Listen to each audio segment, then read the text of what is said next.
with my third part of the lecture of articles. In our previous two lectures, we have discussed what articles are and what are the uses of an indefinite article or general article. In the second part, I am going to tell you what are the uses of the article the, जिसको हम पढ़ते हैं. इस part में हम ये देखेंगे कि आर्टिकल द का इस्तेमाल कहाँ पे होता है. तो हम मूव करते हैं विदाउट एनी डिले. तो आप लोग यहाँ पे देख रहे हैं तो मैंने लिखा हुआ है यूज़ ऑफ द आर्टिकल. तो मैंने आपको ये भी बताया था कि ये दी इस्तेमाल कब होता है, द इस्तेमाल कब होता है. तो इसके यूजेस पढ़ेंगे, इसके जितने भी रूल होंगे, यूजेस होंगे, हम वन बाय वन पढ़ेंगे. इस लेक्चर में मैं आपको 5 रूल्स आप पढ़ा रहा हूँ कि आर्टिकल दी का इस्तेमाल कहाँ होता है. पहला हमारा जो है वो है it is use to particularize a noun. It is use to particularize a noun. तो यहाँ पे एक बात मेंशन करना ज़रूरी पड़ेगी कि आर्टिकल नाउन के साथ इस्तेमाल होता है या नाउन से पहले एडजेक्टिव आ जाए उसके साथ इस्तेमाल होता है. तो हमारे पास अगर काइंड ऑफ नाउन की बात करेंगे, काइंड्स ऑफ नाउन की बात करेंगे तो हमारे पास 5 काइंड्स ऑफ नाउन हैं, जिनमें हमारे पास है common noun, proper noun, collective noun, material noun और एब्स्ट्रैक्ट नाउन. ये तो मैं बाद में डिफाइन करूंगा कि किन के साथ इस्तेमाल होता है. नहीं, मगर यहाँ पे मेंशन करना ज़रूरी है कि जो आर्टिकल अमूमन इस्तेमाल होता है वो 2 काइंड ऑफ नाउन के साथ अमूमन इस्तेमाल होता है. वो कौन से काइंड हैं? एक है हमारा कॉमन नाउन और दूसरा कलेक्टिव नाउन.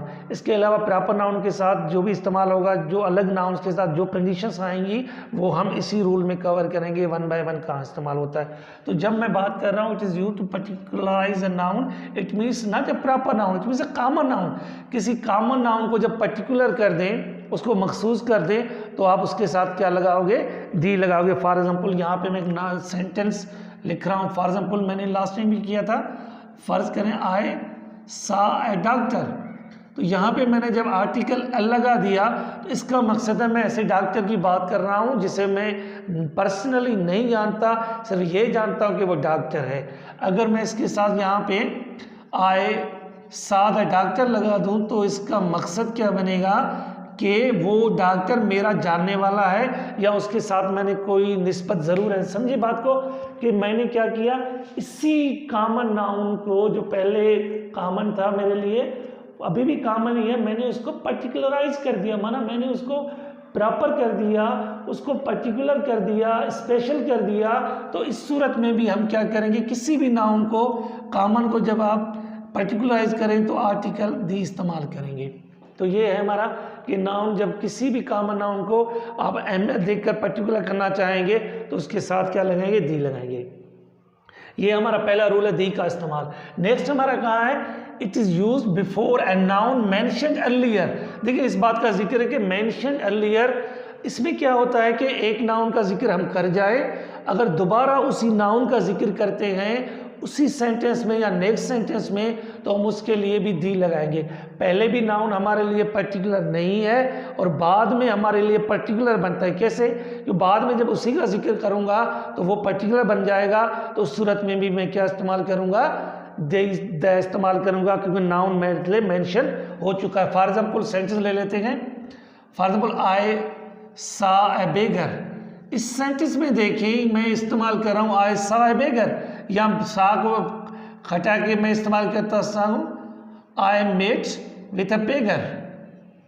मैं एक बेगर के साथ मिला, ए बेगर लगा दिया मैंने, मैं एक बेगर के साथ मिला. तो इस सेंटेंस में ये बेगर मैं नहीं जानता वो कौन है, क्योंकि मेरे लिए पर्टिकुलर नहीं है, वो पर्टिकुलराइज नहीं है. अगर इसी बेगर के बारे में नेक्स्ट सेंटेंस में अगर मैं इसी का जिक्र करूँगा तो मैं अब यहाँ पे क्या करूँगा? द इस्तेमाल करूँगा. For example the beggar was lame. Lame समझ गए आप? अब क्योंकि यहाँ पे बेगर को नहीं जानता, मगर अब क्या है कि मैं दोबारा इसी बेगर का जिक्र कर रहा हूँ, इसी बेगर का जिक्र कर रहा हूँ जिसको मैं नहीं जानता, मगर अब तो इस सेंटेंस में मेरे लिए ये पर्टिकुलर बन जाता है. क्यों पर्टिकुलर बन जाता है? क्योंकि पहले मैंने इसका जिक्र कर दिया और दोबारा उसी की तरफ रेफरेंस मेरा जा रहा है. तो मैं इसके लिए इस्तेमाल करूँगा, दी इस्तेमाल करूँगा. एक नाउन का जिक्र पहले कर जाएँ, एक नाउन का जिक्र पहले कर जाए और दोबारा उसी नाउन का जब जिक्र करेंगे तो उस सूरत में आप क्या लगाओगे? दी लगाओगे.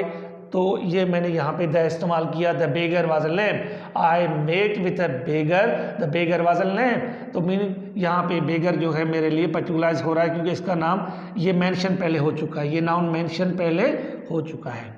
इसके बाद आते हैं हम तीसरे रूल की तरफ, जो इसके मूव करते हैं दी का इस्तेमाल कब होता है, when a common noun in singular, when a common noun singular mean to represent the whole class.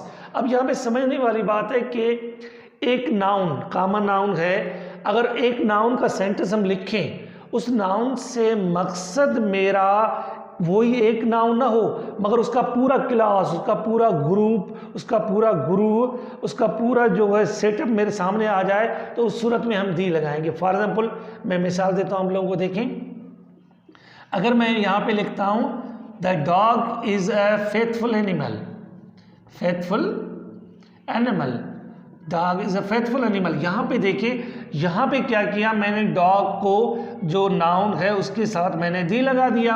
अब देखिए इस सेंटेंस को लिखेंगे और जब आप पढ़ेंगे तो आपको सुनेंगे तो आप इसका मकसद लेंगे, क्या एक डॉग लेंगे? नहीं, बिल्कुल नहीं, एक डॉग नहीं है तो सिंगुलर, मगर यहाँ पे ये डॉग लेने से, एक नाम लेने से हमें पूरे क्लास याद आ जाती है, पूरे डॉग्स याद आ जाते हैं, तो इस सूरत में हम दी लगाएंगे।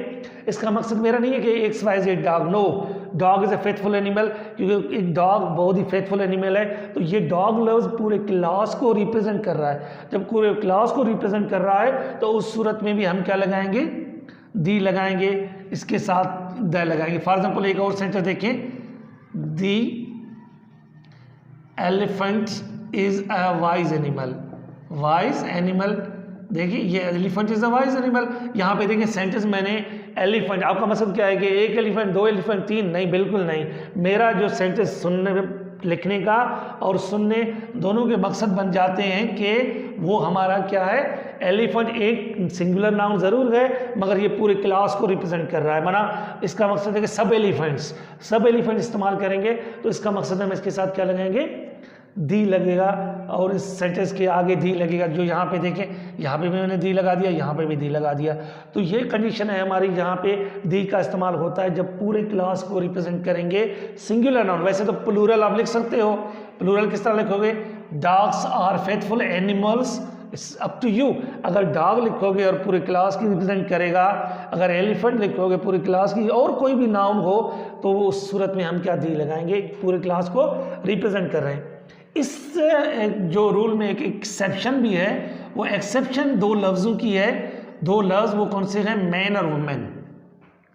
अब यहाँ पे कहने का मकसद ये है कि अगर मैन और वुमेन, अगर मैन और वुमेन पूरे क्लास की रिप्रेजेंट करेंगे, वैसे नहीं, वैसे तो आपकी मर्जी है, I saw a man, I met with a man, I met with the man, आपकी मर्जी है। अगर ये पूरे क्लास की रिप्रेजेंट करेंगे तो इनके आगे कोई आर्टिकल इस्तेमाल नहीं होगा, माना ये दो लफ्ज़ पूरे क्लास की रिप्रेजेंटेशन कर रहे हैं मगर ये आर्टिकल इस्तेमाल नहीं कर रहे। दो लफ्ज़, मैनकाइंड की बात नहीं कर रहा, फीमेल की बात नहीं कर रहा, मेल की बात नहीं कर रहा, मैं दो लफ्ज़ों की बात कर रहा हूँ, वो लफ्ज़ है मैन और वुमेन। ये पूरे क्लास की रिप्रेजेंटेशन जब करेंगे तो इनके आगे कोई आर्टिकल इस्तेमाल नहीं होगा। फॉर एग्जाम्पल मैं यहाँ पे लिख देता हूँ लफ्ज़ मैन इज मॉर्टल, मॉर्टल कहते हैं फानी, मर जाने वाला, ख़त्म हो जाने वाला। अब यहाँ ये मैन है, मैन मैंने लगा दिया, आप क्या समझते हैं कि मैं सिर्फ या वो सिर्फ या वो सिर्फ? नहीं, सब के सब है तो सिंगुलर नाउन, मगर यहाँ प्रेजेंटेशन सब इंसानियत की कर रहा है, सब मैन की कर रहा है, तो इस सूरत में हम इसके आगे आर्टिकल इस्तेमाल नहीं करेंगे, इसके आगे यहाँ कोई भी आर्टिकल इस्तेमाल नहीं होगा, ये मैन इज मॉर्टल इस्तेमाल होगा।